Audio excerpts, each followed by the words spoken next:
Jakov brat gospodnji crkve starešina,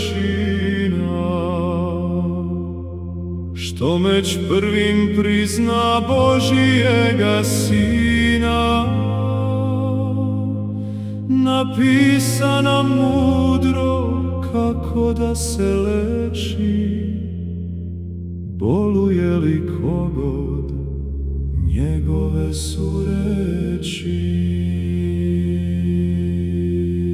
Starešini crkve neka se prijavi, da mu čita molban jelejem pomaže, jelejem pomaže po telu i glavi, bit će pomožen.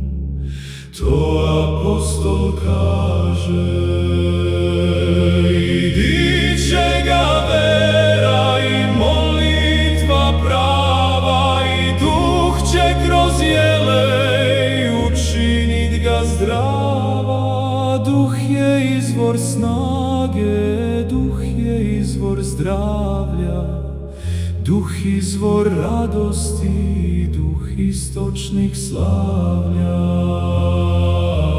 Kad se duh izmakne, bolest se primakne, i tela i duše muka se dotakne.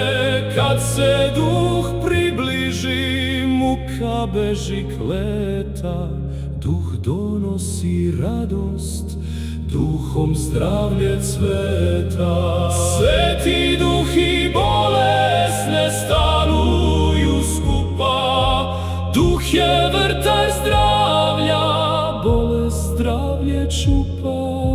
Jelej milost znači, duh je milostivan, na stradanje ljudi on je žalostivan.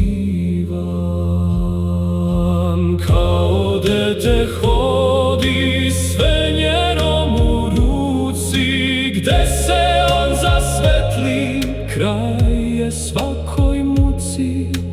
Fenjer sa jelejem nikad se ne gasi, milost tamo svetli gde ječe uzdasi.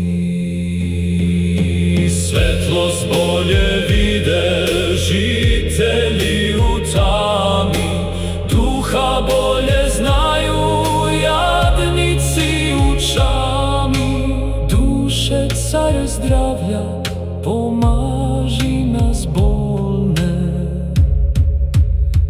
jelejem milosti isceli nevoljne.